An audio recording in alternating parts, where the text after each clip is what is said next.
Bom dia, aqui quem vos fala é Fábio, instrutor aqui da Intertech. Vou estar aí com vocês hoje falando um pouquinho do webinar. Se alguém por acaso não tiver atento aí, não estiver escutando, pode, a questão de mensagens aí, mandar alguma mensagem para a gente. Mas eu vou estar aqui com vocês nesses 45 minutos aí, basicamente, que a gente está prevendo aqui para esse webinar, para falar das principais mudanças aí da 14.000 e os impactos nas organizações.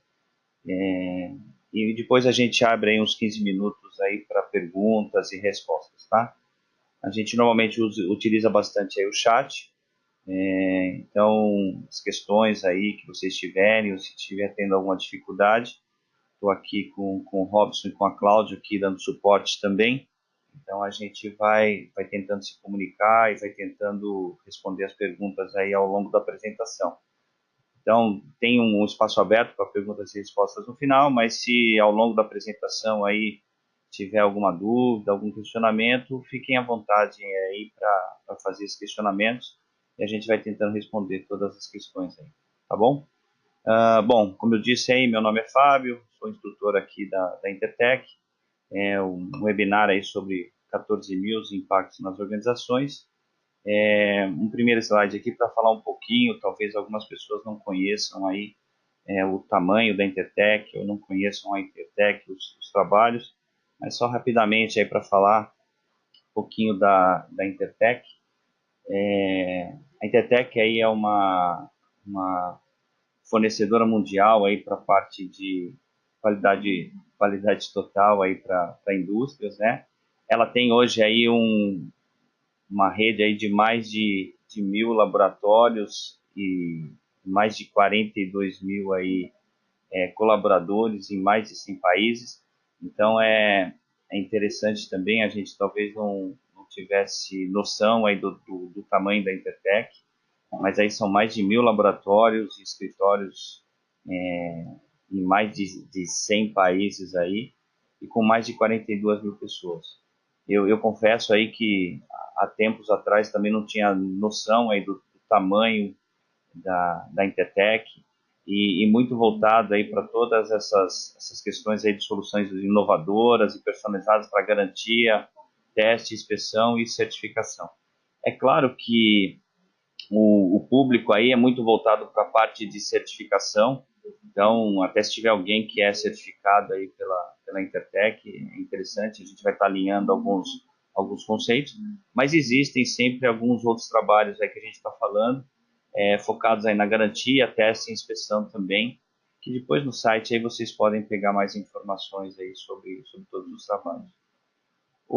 A agenda aí do dia de hoje, falar um pouquinho do processo de alteração, né, das principais mudanças e impactos nas organizações, e falar um pouquinho do tempo para transição. Já me antecipando um pouquinho em relação aí o tempo para transição, a gente tem que ficar bem antenado aí, né, o deadline aí para certificação, a gente está falando em setembro aí de 2018, né, então o tempo está correndo muito rápido, né, normalmente as organizações, um pouquinho talvez cultural aí, uma posição minha aí do Fábio, o pessoal deixa tudo meio para a última hora e está tendo uma tendência aí de até algumas questões aí de certificação, de alguns cuidados de não ter nem auditor, está tudo muito concentrado aí para o segundo semestre. Então é interessante as pessoas já se mobilizarem aí, já trabalharem forte aí com essas mudanças. Tá bom? Deixa eu falar um pouquinho aí do processo de alteração aí da norma. Não sei o quanto vocês conhecem aí, mas sempre tem a norma tem uma revisão aí a cada 7 anos, tanto falando de ISO 9000, de 14.000, né? Então sempre tem uma necessidade de uma revisão periódica aí da norma. Então, periodicamente, os comitês brasileiros se reúnem para fazer as revisões dessas normas, sempre com foco nessas alterações também na demanda das partes interessadas. Então, sempre são feitas pesquisas, consultas com as partes interessadas aí para verificar a necessidade de revisão dessas normas. E sempre também aí a necessidade da mudança da norma e de reposicionar as normas em relação às melhores práticas de mercado. Hoje, assim, tem uma tendência muito grande aí das questões de tecnologia, né? Então, a gente vai falar um pouquinho mais para frente a questão da 14.000, dessa questão de informações documentadas, que o mercado, assim, cada vez mais vai tentando seguir essas questões e até falar de informações documentadas. Tem aí uma questão de que a norma está mais flexível em termos de documentação eletrônica. Então, sempre, de tempos em tempos, vai tendo reposicionamento aí para essas revisões da norma e para ficar adequada aí cada vez mais às práticas de mercado. O processo de alteração aqui, uma das principais alterações aí, sem dúvida, é o HLS, que é a estrutura de alto nível, né, o High Level Structure, que é uma estrutura comum para todas as normas. Não sei o quanto aí vocês estão a par, mas hoje, assim, as normas ISO, né, estão seguindo essa estrutura de alto nível. No próximo slide eu falo um pouquinho como está essa estrutura. Ela está dividida agora em 10 cláusulas, né? E essas 10 cláusulas são essas 10 cláusulas comuns para todas as normas. Então, a 14.000 está seguindo essa estrutura de alto nível comum para todos os sistemas de gestão, baseado nessas 10 cláusulas. Como a própria ISO 9000 também, que é uma referência, tem essa estrutura de 10 cláusulas. E a gente fala um pouquinho também até da questão da 45.001. A 45.001, que é uma norma aí também, se vocês entrarem no site, que é voltado para a parte de saúde e segurança, tem aí vai seguir também essa estrutura de alto nível, já está no Final Diz, né? E em março aí tem uma previsão de sair a ISO 45.001. Então, assim, todas as normas ISO, a tendência é que vão seguir agora essa estrutura de alto nível. E no próximo slide eu falo um pouquinho aí para vocês dessa estrutura de alto nível. Outra coisa importante também aí nesse processo de alteração foi o estabelecimento do contexto da organização. Então, um dos primeiros itens aí da norma, falando em 14, falando em 9.000, falando na futura 45.001, é essa ideia aí do contexto da organização. A norma tá focando bastante nessa questão do contexto, focando bastante aí na análise das questões internas, questões externas, para ter aí uma visão até alinhado mais à estratégia da organização. Quando a gente fala um pouquinho nesse estabelecimento do contexto da organização, claramente o que a norma pede é para fazer uma análise das questões internas e questões externas. O que a gente vem discutindo bastante não é um item mandatório aí pela norma, mas é só para entender e tentar deixar isso mais materializado. Basicamente aí um SWOT, né? Ou alguns falam aí em FOFA, né? Olhar um pouquinho as oportunidades, as ameaças, os pontos fortes e os pontos fracos.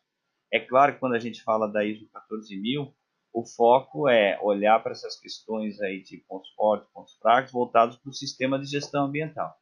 Então, isso também, essa alteração, é algo, acho que, novo aí para a norma, né? Essa questão de analisar as questões internas, questões externas, voltadas aí para o sistema de gestão ambiental.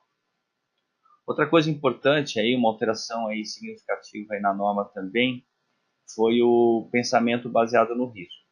Então, eu sempre comento também em alguns treinamentos, se vocês tiverem a norma aí em mãos ou quando adquirirem a norma, sempre deem uma olhada no anexo A aí da ISO 14.000. Lá ele traça algumas diretrizes interessantes aí no anexo A. Eu estou com a norma aqui em mãos, né? Mas é sempre interessante aí que ele dá algumas orientações para uso dessa norma. E lá ele deixa algumas coisas claras aí com as questões de pensamento contexto da organização, de partes interessadas, de escopo, né? Então, abordagem, né? Ações para abordar riscos e oportunidades. Eu acho sempre uma boa referência. Às vezes a gente não fica tão atento aí à questão do anexo A, mas isso é uma das grandes mudanças aí da norma também nessa questão de pensamento baseado em risco. E sempre assim voltado para o sistema de gestão ambiental. Um outro ponto extremamente importante também, essa alteração, que eu acho que já há algum tempo vem se brigando com isso, né? É o alinhamento do sistema de gestão, a política de objetivos, as estratégias da organização.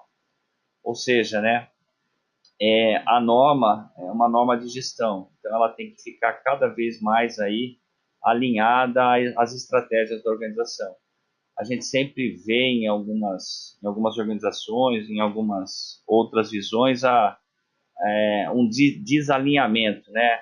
O sistema de gestão é uma coisa e a organização trabalha de um do outro determinada forma. Então, a ISO 14000, ela tem aí uma visão, tanto a ISO 9000 também, de estar essas normas aí mais alinhadas com o sistema de gestão e com a estratégia da organização. E um outro ponto aí, um pouco polêmico, talvez, é a questão de grande flexibilidade da documentação. Vamos colocar isso entre parênteses, né? Quando surgiu esse assunto aí de grande flexibilidade da documentação, algumas pessoas começaram uma brincadeira aqui, mas assim, atacar fogo em manuais. Não precisa mais de manual, não precisa mais de procedimento, agora é história de informações documentadas. Eu tive o privilégio de participar de alguns treinamentos com pessoas que participaram da revisão da norma, e eles dizem para a gente ter um grande cuidado com isso daí. Essa história de flexibilidade da documentação, a norma está falando agora muito em informações documentadas. Então, assim, cuidado para não eliminar documentos que estão sendo importantes hoje para a organização. É claro que se eu tenho um manual de gestão ambiental que é uma cópia da norma, não está ajudando a organização em muitas coisas, isso pode ser retirado. Agora, cuidados aí com retirar documentos que são importantes hoje para a organização.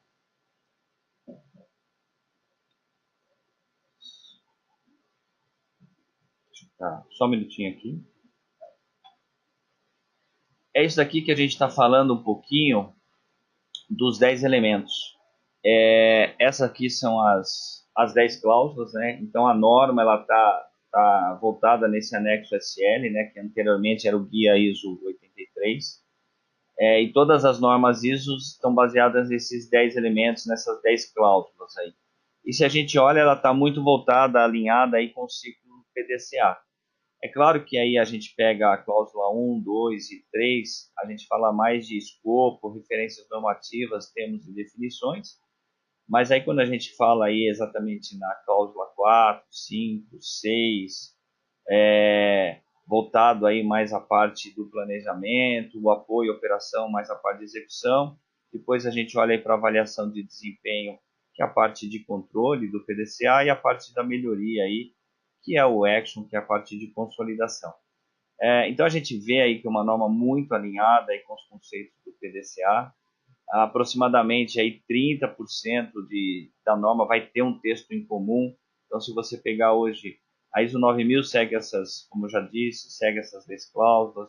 A ISO 45000 aí, que é uma norma da parte de saúde e segurança, também vai seguir essas 10 cláusulas, né? E outras normas aí que a gente fala, né? 19.600, que falam de compliance, até normas de segurança alimentar, a ISO 22000, que também tem uma ideia de ter uma revisão há tempos aí, está próximo de ter uma revisão, ela deve seguir também essas 10 cláusulas. Então, quando a gente falar de ISO, normas ISO, a tendência é que elas sigam essas 10 cláusulas. Por quê, né, gente? Vai ficar mais fácil, empresas, né? Não sei exatamente o porte do tamanho da empresa de vocês, mas vai ficar mais fácil de fazer integrações, né? Eu vou estar falando de contexto da organização para o sistema de gestão ambiental, já posso falar também do contexto da organização, das questões internas e externas, para a parte de qualidade também. Então, fica mais fácil de integrar, fica mais fácil de falar aí dessas questões, dessas 10 cláusulas, e fica muito mais fácil integrar o sistema. Então, essas normas aí, o foco é que elas vão ter essas 10 cláusulas, vamos seguir essas 10 cláusulas, esse anexo SL, e a tendência é que vai facilitar mais algumas integrações de sistema aí.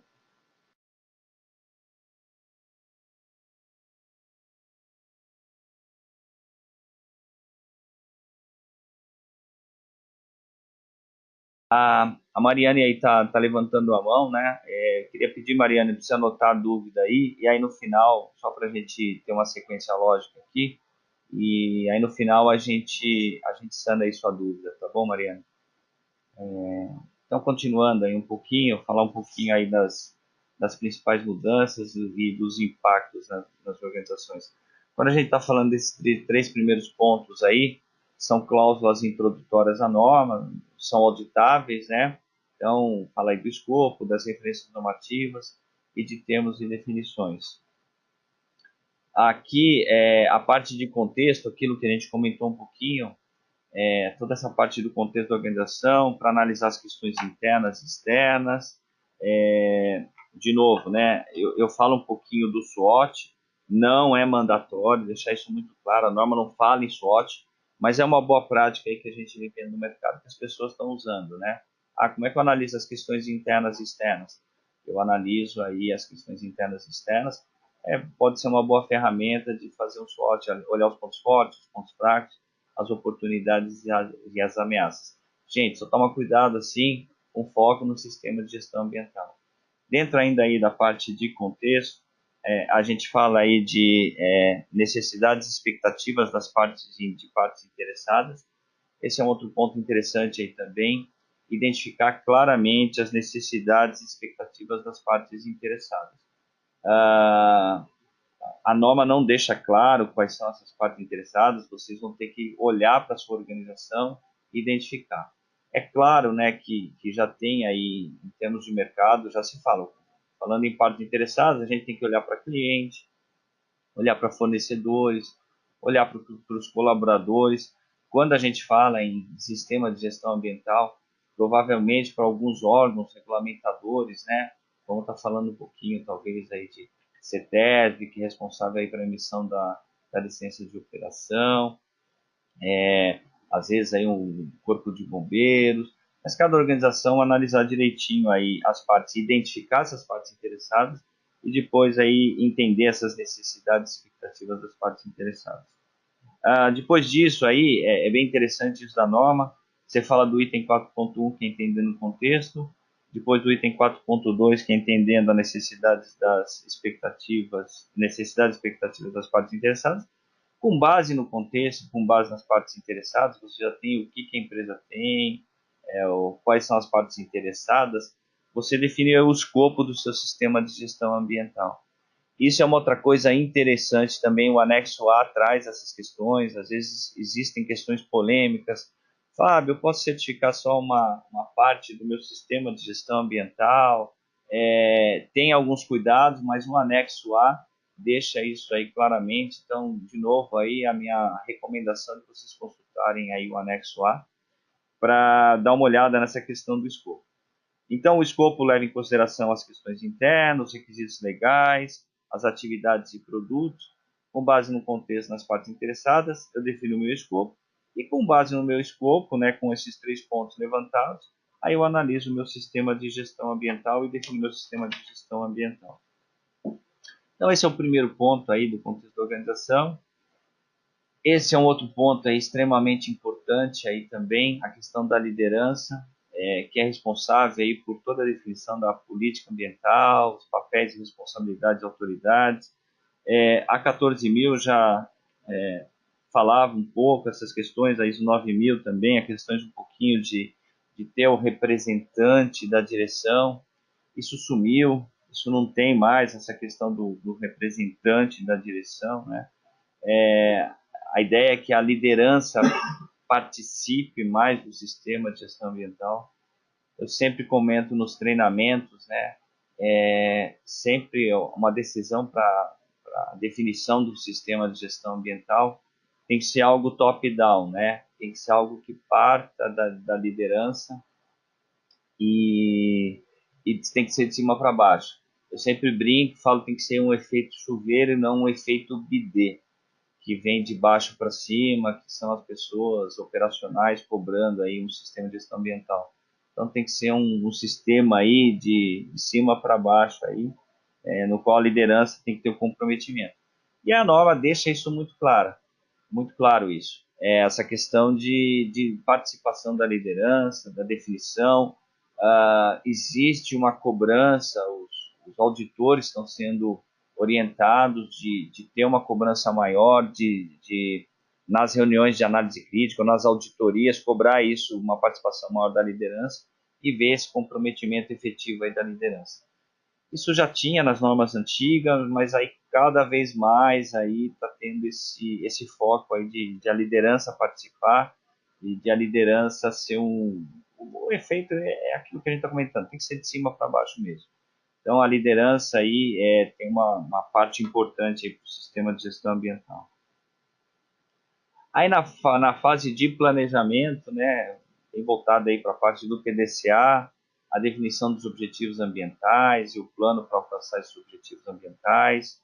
E nesse momento aqui entra também essa questão de gestão de risco. Né? Isso é um pouquinho diferente, não tem mais aquela história de ação preventiva. Ele entrou com esse conceito aí de abordar riscos e oportunidades. E é claro que esses riscos e oportunidades a gente tem que olhar desde a questão aí de estratégica, a questão de processos, né? Olhar bastante essa questão de riscos aí, identificar esses riscos e ações para abordar esses riscos e oportunidades. A gente fala um pouquinho ainda aí na questão de apoio, né? Que é um item aí da norma, depois do planejamento, toda a questão de apoio, que aí entra toda a questão dos recursos, das conscientizações em relação ao sistema de gestão ambiental, a questão de competências, né? Isso tem algumas mudanças, né? Essa questão de conscientização, competência, mas isso era algo que já estava destacado na versão antiga. A parte de comunicação, aqui a gente fala tanto de comunicação interna como comunicação externa, também aí algumas pequenas mudanças. E aqui, desculpa, na questão de apoio ainda a gente fala dessas questões das informações documentadas. Então, hoje a norma, ela vai ter aquela questão de como escrever procedimento, como distribuir esses procedimentos, continua essas questões todas. Como controlar o procedimentos e registros também. Ela está tentando ser um pouco mais flexível. Essa informação documentada pode ser cópia física, pode ser cópia eletrônica, então, ela está tentando seguir as tendências aí. Hoje já tem muitas plataformas que gerenciam essas questões de controle de documentos. Então, ela está tentando seguir essa tendência. Mais flexível, mas tomem cuidado aí em relação a quando vou retirar alguma coisa aí de algum procedimento. Ah, não, agora a norma não pede mais isso, então vou retirar. Cuidado aí que existe uma cultura na organização que tem que ser respeitada. Mais um pouquinho aí depois aí falando a parte de operação, né? Que aí entra toda a parte de preparação e resposta à emergência e o plano e controle operacionais. Então a norma fala aí de toda essa parte que entra o planejamento e controle da operação. Aqui entra uma coisa interessante que é a perspectiva do ciclo de vida, né? Essa é uma das mudanças que a gente vai falar, mas para frente eu vou destacar isso, né?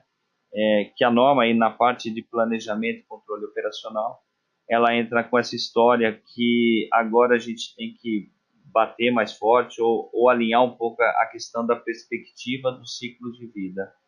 Isso tem que estar alinhado aí com os aspectos de impactos, né? E, assim, de vários treinamentos, várias discussões, trabalhos aí realizados, é interessante aí destacar que a norma tá embrionária nessa questão do ciclo de vida, né, ainda, né?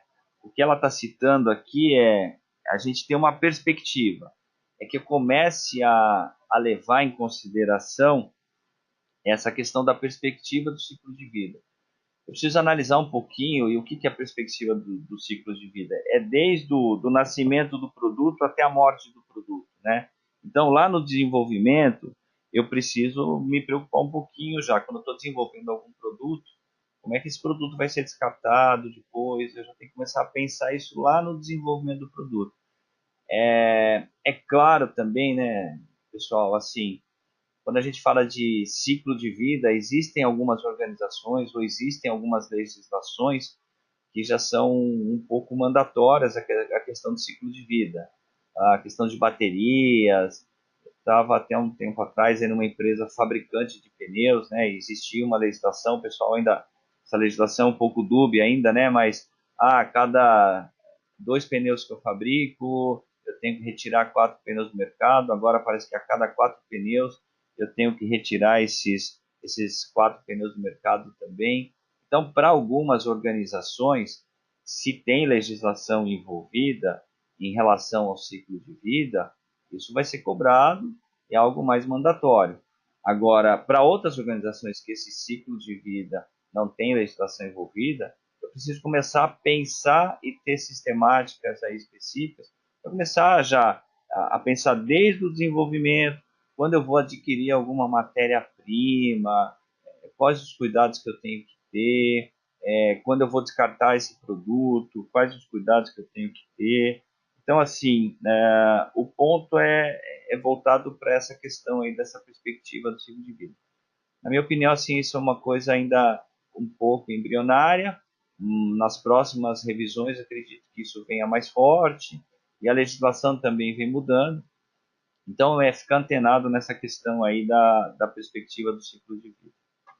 Gente, resposta a emergências é aquela briga que tinha, identificar muito bem os cenários, né?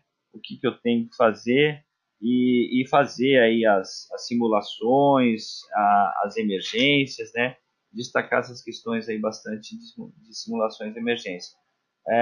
O que a gente vê bastante, o pessoal às vezes foca muito nessa questão de preparação e resposta à emergência voltado para a parte de saúde e segurança. Então, assim, prevejam os cenários relacionados ao sistema de gestão ambiental, derramamento de produtos químicos, o foco é nesse sentido, continua sendo nesse sentido. Aqui falando um pouquinho da parte de avaliação e desempenho, e aí a gente fala do monitoramento, medição, análise e avaliação, fala aí da parte de auditoria interna, e fala aí da parte de análise crítica pela direção. Acho que assim, isso é muito próximo aí à versão antiga aí da norma, a parte de monitoramento, medição, análise e avaliação. Questão de auditoria interna também. Bom, sempre virar a nossa cabeça, o nosso set aí, né? O nosso set mental aí com foco de medir e monitorar. Eu não estou falando de medir e monitorar produto, estou falando de medir e monitorar. Eu tenho sempre que olhar para aspectos relacionados a resíduos, a emissão atmosférica, a parte de efluentes, descarte, né? Então é medir e monitorar isso daí, os objetivos ambientais. A gente sempre tem que ficar antenado com isso, quando a gente fala de sistemas de gestão ambiental. E a parte de análise crítica pela direção, que agora tem alguns outros dados de entrada aí na análise crítica pela direção. Sempre aí, né, a gente começa sempre com a parte de questão da análise crítica pela direção, sempre com a situação das ações provenientes de análises críticas das reuniões anteriores, para ter um acompanhamento adequado em relação a isso. E o que entra agora na análise crítica pela direção é assim, lá atrás eu falei um pouquinho do contexto, das questões internas e externas, das necessidades e expectativas das partes interessadas, e que isso aí na reunião de análise crítica, isso fique claro aí, e que a gente reporte isso nas reuniões de análise crítica também. Então, essas questões, periodicamente, têm que ser levadas em consideração, os riscos e oportunidades, que eram coisas antigamente que não eram levadas para a reunião de análise crítica. E agora, com essa mudança aí da norma, essas questões internas, externas, as necessidades e expectativas das partes interessadas, têm que ser levadas em consideração. Auditoria interna, né, pessoal? Sempre aí, quando a gente fala em um ponto de controle, é importante a questão das auditorias internas, montar o grupo de auditores.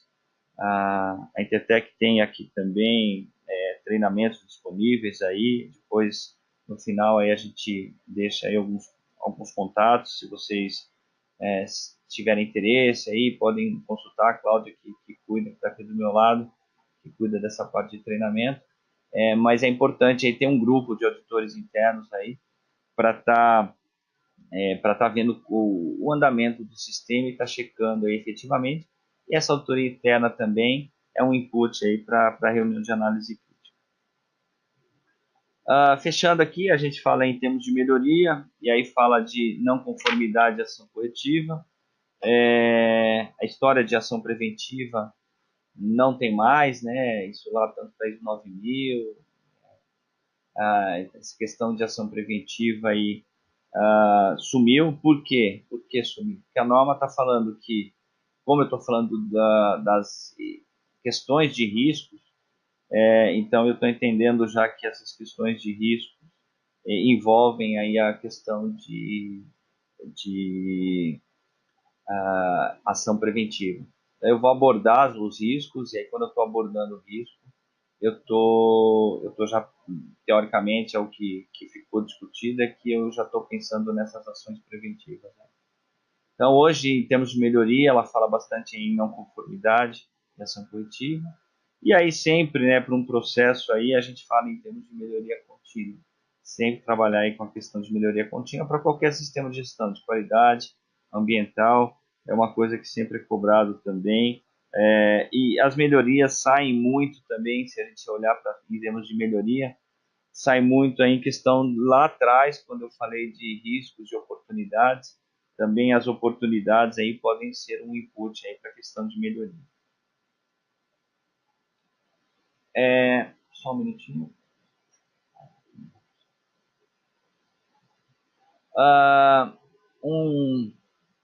Quase que fechando aqui, né? Temos aí mais uns 10 minutinhos, mais um resuminho aí das alterações do que a gente falou, né? Sem dúvida nenhuma, sim.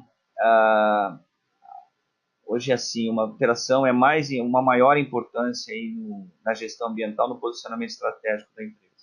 Então, a ISO 14000, uma das mudanças aí críticas dela é ter esse sistema de gestão ambiental mais alinhado aí ao posicionamento estratégico da organização. A gente já falou aí atrás, ter um sistema mais direcionado, que ajude mais a alta direção, que ajude mais a organização aí, e esse alinhamento, sem dúvida, aí da questão do posicionamento estratégico. Um outro ponto que a gente já falou ali para trás também, mas enfatizando, é maior comprometimento da liderança. Como eu disse aí nos slides aí há um pouco tempo atrás aí, vai ser cobrado um maior comprometimento da liderança. Está sendo cobrado junto aos organismos de certificação, que os auditores tenham uma conversa com a liderança. Mas e se a liderança não tiver? Tenta reprogramar a auditoria dentro do time que você vai estar lá, mas tente falar com a liderança, para efetivamente verificar, checar o quanto tem de comprometimento aí com a liderança com o sistema de gestão ambiental. Isso já nas versões antigas da norma, da 9, da 14, já se falava isso, e assim, agora tem uma cobrança muito forte aí desse comprometimento aí da liderança. A gente falou aí dessa questão da exclusão da necessidade de um representante da direção, que assim, não é necessário esse representante da direção. O que está sendo cobrado é que os processos, os donos dos processos, ou as pessoas, eu vou falar de suprimentos. Suprimentos tem que ser responsável lá pela aquisição de matéria-prima e que está ligado a questões do sistema de gestão ambiental. Se eu falar lá da produção, da manutenção, a manutenção tem que ser responsável lá pelos aspectos de impacto, tem que gerenciar adequadamente os seus aspectos de impacto. Então, assim, não tem hoje uma necessidade do representante. A ideia aqui é que as pessoas se comprometam, os processos se comprometam com o sistema de gestão ambiental. Então, o representante, ou de que isso é só responsabilidade do analista ambiental, do gestor ambiental, eles estão querendo tirar um pouquinho essa mentalidade, e eu falo sempre assim que pulverizar o sistema de gestão ambiental, que cada um tem a sua responsabilidade direta aí com o sistema de gestão ambiental, e que isso não fique centralizado no representante. Uma outra alteração interessante que a gente comentou é essa mentalidade de risco. Isso está sendo também cobrado forte aí. Ficar atento com essa questão de risco, de ações abordar aí risco. Então, assim, preciso identificar os riscos, preciso trabalhar nesses riscos, preciso ter ações para abordar esses riscos. E lembrem, né, a gente fala lá, de onde vêm os riscos? Vem lá dos meus aspectos de impacto, vem lá da legislação, vem lá da questão de questões internas e externas. Então, tem vários riscos aí que são identificados. A gente identifica esses riscos, depois que identifica esses riscos, a gente prioriza esses riscos e aí atua em cima disso. E o que a gente comentou também, de uma outra diferença aí, um ponto aí que é novo aí para a norma, essa questão da perspectiva dos ciclos de vida, né, de análise do ciclo de vida. Observe essa primeira palavrinha, então está falando de perspectiva. Como disse, acho que é algo embrionário ainda, mas o que eu sempre coloco é o seguinte: se você tem questões relacionadas aí com, com legislação, se você no seu processo aí tem coisas relacionadas com legislação, relacionadas ao ciclo de vida, gente, você tem que cuidar e atender a legislação. Se você não tem, comece a pensar nisso, né? Desde da aquisição de matéria-prima, do desenvolvimento, na parte de distribuição, produção, o uso e a destinação final. Sei lá, hoje a destinação final minha vai para aterro. Será que eu consigo mandar isso para incineração? Então, são alguns pontos aí que são importantes aí a estar sendo levantados. O que a gente comentou aí no final na questão de melhoria, né? Que sumiu aí a questão de ação preventiva. Então, hoje a gente fala em termos de a ação preventiva, ela ficou pulverizada aí na mentalidade de risco. Em vários momentos a gente está falando de risco e supõe-se que a hora que você está tratando esses riscos, você já está sendo preventivo em alguns pontos.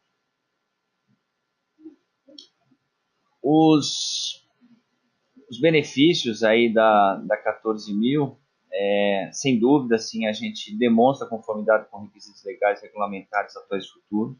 Gente, quando a gente fala de um processo de 14.000, ainda continua sendo uma parte pesada, que é a identificação dos requisitos legais, a tratativa desses requisitos legais. Então, eu ia em muitas organizações, antigamente eu perguntava para as empresas se elas tinham licença de operação.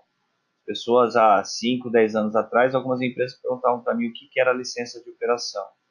Acho que a gente já evoluiu isso, hoje todo mundo conhece isso muito bem, mas às vezes tem lá as condicionantes, as exigências técnicas, que o pessoal ainda às vezes não tem um conhecimento muito grande. Então, assim, continua sendo forte essa questão, e eu acho que é um grande benefício de você identificar e correr menos riscos com autuações na parte de requisitos legais. Um outro benefício, sem dúvida, é esse aumento do envolvimento da liderança e do comprometimento dos funcionários. Como a gente fala aí que o sistema está mais pulverizado, está sendo cobrado uma participação maior da liderança, a gente efetivamente vê aí que o sistema começa a funcionar mais adequadamente e mais alinhado aí à parte estratégica da organização. É isso que está falando aqui, né? Sem dúvida também um outro benefício grande é melhora sem dúvida a reputação da empresa e a confiança das partes interessadas, mediante todas as comunicações estratégicas. Tomem cuidado, assim, talvez tenha algumas empresas que não sejam certificadas em 14.000, ir para uma certificação 14.000 demanda um trabalho, tem algumas questões envolvidas, questões de requisitos legais, e é uma decisão muito estratégica, que é muito ruim para o mercado, né? Uma empresa é certificada e de repente ela perdeu a certificação ou deixou de ser certificada em 14.000. As partes interessadas começam a questionar, mas por que essa empresa não é mais certificada em 14.000? Ela está prejudicando o meio ambiente? Então, é uma decisão bem estratégica.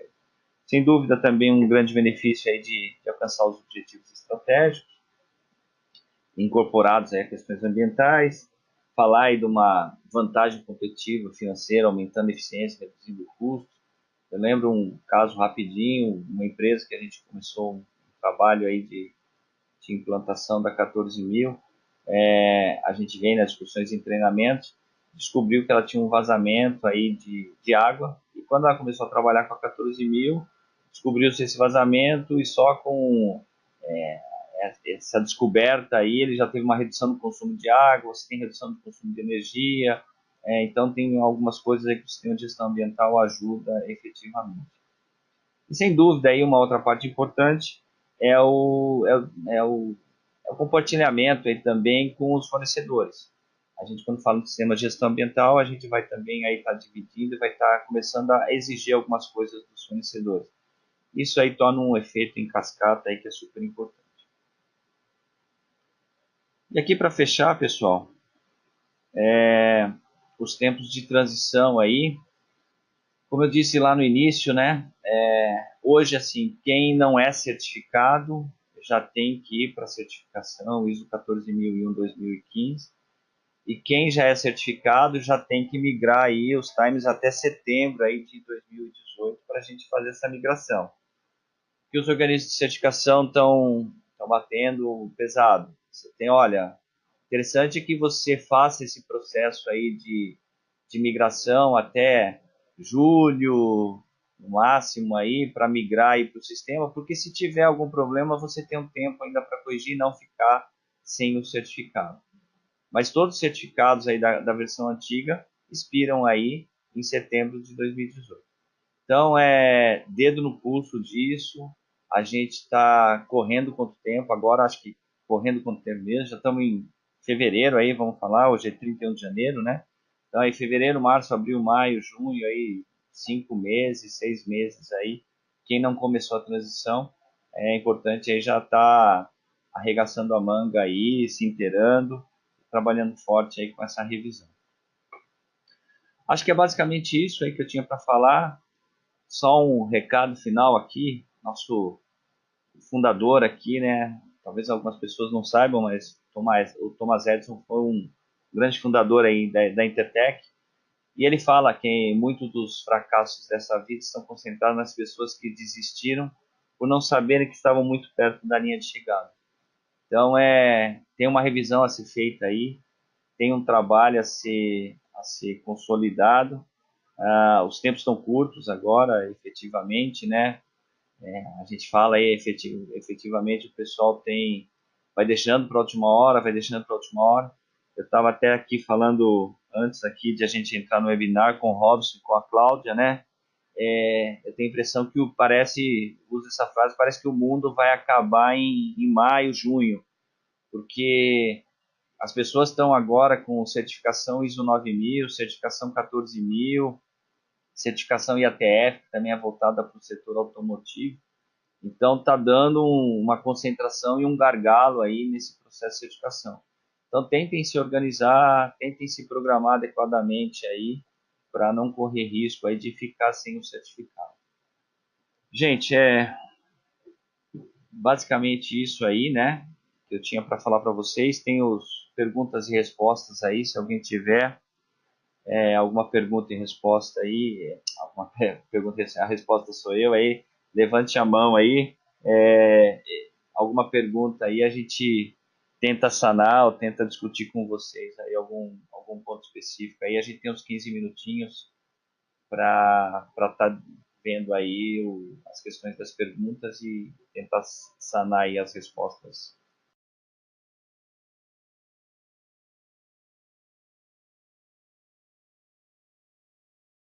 O Luiz Fernando aí levantou a mão, né? Vai estar abrindo o microfone aí para você, Luiz. Se você puder falar, está com o microfone aí, Luiz? Luiz Fernando de Oliveira. Luiz, você queria fazer alguma questão? A gente abriu o microfone para você. Não sei se você está com o microfone. Se você tiver sem som, ou se quiser fazer ou descrever aí no chat a questão, eu vou fechar o microfone aí do Luiz e a Neire Silva. Neire, a gente abriu o seu microfone. Tá me escutando? Tô sim, Neire. Tudo bem? Tudo bem. Eu gostaria de entender melhor o contexto da organização e as partes interessadas, eu entendi. A Tá. gente deveria fazer o quê? Uma descrição disso daí? Não entendi, não entendi. Repete? Veja, eu tenho que entender o contexto da Isso, organização. Em isso. termos de auditoria, eu Tá, deveria fazer uma descrição do contexto da organização, descrever as partes entendi. interessadas, seria uma maneira mais prática? Sim, senhora. É só assim, né? Vamos lá de novo. Acho interessante essa pergunta. E você pode até, de repente, eu vou falar alguma coisa, você vai puxar minha orelha aqui, né, Ney? Mas a. Não, mas assim, a norma não fala nada em ter isso documentado ou não, né? Em algumas questões, acho que eu esqueci de comentar, só salientar isso. A norma vai falar bastante em manter informação documentada e reter informação documentada. Então, onde na norma tiver essas palavrinhas, reter informação documentada, eu preciso ter registros, tá bom? E onde a norma fala em Entendi. manter informação documentada, eu preciso ter algum tipo de procedimento. Então, dá uma olhadinha, até vou pegar um exemplo aqui no item 10 aqui, ele fala, a organização deve reter informação documentada como evidência para natureza de não conformidade, resultado de qualquer ação É, corretiva. Para isso, eu preciso ter isso registro. é. Na questão de contexto da organização, ela não fala nada em relação a isso. Mas vamos lembrar uma coisa, né, Nery, que é importante. Lá É. na análise crítica pela direção, um dado de entrada da análise crítica pela direção são mudanças em questões internas e questões externas, e a necessidade e expectativas das partes interessadas. Então, no mínimo na análise crítica pela direção, você vai ter que falar quais são essas questões internas e externas. Agora, sugestão, é interessante você documentar isso. Você identificar lá as oportunidades. Eu estou falando aqui, de novo, na questão do SWOT, tá, Nery? Tá. Importante aí você falar quais são as questões internas e externas e numa folhinha, né? Você colocar lá ponto forte, ponto fraco, oportunidades e ameaças, quais são as partes interessadas, quais são as expectativas e necessidades dessas partes interessadas. Porque assim, na análise crítica você vai ter que demonstrar isso de alguma forma. É, eu brinco isso às vezes em cursos de auditores aqui junto com a Intertech.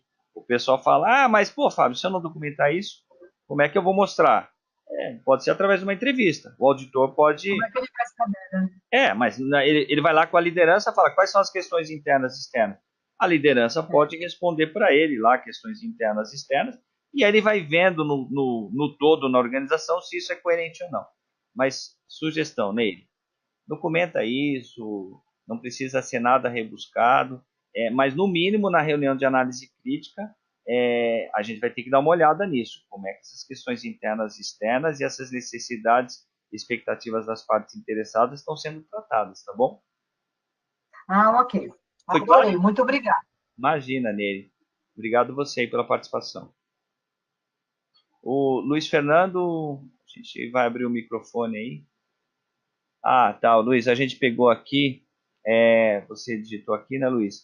O Luiz Fernando de Oliveira questionou aí qual a maior dificuldade que as empresas estão enfrentando para arriscar tanto a postergação das transições. Assim, Luiz, o que eu tô vendo, né? O que eu tô vendo aí, o grande risco desse negócio é de repente não ter auditor para fazer auditoria. E aí você ficar um tempo sem o certificado. Então, se a gente fosse falar aí do grande risco que a gente tem desse momento aí que o pessoal está postergando e deixando para a última hora, é de você ficar sem um tempo sem a certificação. A gente já vi alguns casos que o pessoal vai ficar um tempo sem o certificado porque deixou para a última hora e vai se depois vai voltar aí o processo, tem um período aí mínimo aí que o pessoal pode ficar sem certificado, mas depois vai ter que fazer uma auditoria aí completa. Então, assim, o grande risco aí de postergar essa transição é você ficar sem um tempo e tudo que a gente deixa para a última hora, você monta um sistema aí, fica na correria, um sistema mais para ficar mostrando coisas para o auditor. Eu acho que em termos de 14 mil aí, a gente tem um time aí de fevereiro, né? Começando um trabalho aí de fevereiro. É um time aí, dependendo do porte da empresa, acho que dá para correr atrás do prejuízo. Tá claro? Alexandra também A Alexandra pergunta aí como fica o escopo quando as ISOs são integradas, né? Basicamente aí, quando a gente fala do sistema de gestão ambiental, o escopo eu tenho que levar em consideração algumas coisas que a norma está falando aqui. Então, o escopo de sistema de gestão ambiental tem que levar em consideração as questões externas e internas, os requisitos legais, as suas unidades organizacionais, funções, limites físicos, suas atividades, produtos e serviços. Então, quando eu tenho um escopo aí que eu estou vendo, né? Quando a gente fala de sistema de gestão ambiental, a gente fala até às vezes em escopo geográfico, fala em questões de limites físicos, fala em atividades, produtos e serviços, que às vezes é um pouquinho diferente para o sistema de gestão da qualidade, né, Alexandre? Então, se eu fosse falar em relação ao escopo, talvez aí sistema integrado, talvez você vai ter que ainda ficar com 3 escopos distintos aí. Você está comentando aí de tentar, né, Alexandre, de algum exemplo, sei lá, eu posso pegar aí uma empresa aí que fornece para o setor automotivo. Escreve aí, Alexandre, que setor você trabalha, se você puder falar um pouquinho da empresa aí também. A gente tem, legal, embalagens. Tá. Você hoje é certificada aí em 9, 14? Não, tá bom. Mas o escopo, assim, na questão de embalagem, eu vou ter que ter um escopo definido lá para 14.000 e talvez um escopo definido para ISO 9.000. Tomar cuidado com essa história do escopo, a questão dos sites, né? Hoje, eu não sei se você tem um site único, são vários sites, o que eu vou certificar, se eu vou certificar o anexo A, traz bem essa questão do escopo, né, da ISO 14.000. Mas, basicamente, quando eu estou falando de sistema de gestão integrado, eu vou ter, principalmente para 14, para 9, talvez eu vá ter que ter escopos separados. Descrever melhor, né? Descrever o escopo para 14 e descrever o escopo para ISO 9.000. Não sei se é tão fácil integrar esses escopos.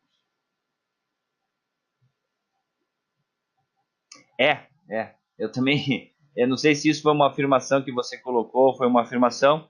Eu também acho um pouco confuso aí essa integração. Provavelmente você vai ter que fazer 2 escopos aí, principalmente porque a 14.000 ela deixa mais claras essas questões de limites físicos, de atividades, produtos e serviços. E para ISO 9.000 isso talvez seja uma coisa um pouquinho mais simples, não deixa tão detalhado, né? Então, talvez você vai ter que ficar com 2 escopos aí nessa questão da integração. Tudo bem? Acho que Alexandra, acho que respondeu. Se o pessoal tiver mais alguma questão, fica à vontade aí para enviar, né? Vocês têm aí os contatos aí que a gente está passando para vocês, o Falecom, o site da Intertec, o 0800. Fiquem à vontade aí. Em meu nome aqui, em nome do Robson, da Cláudia, a gente agradece a participação de vocês.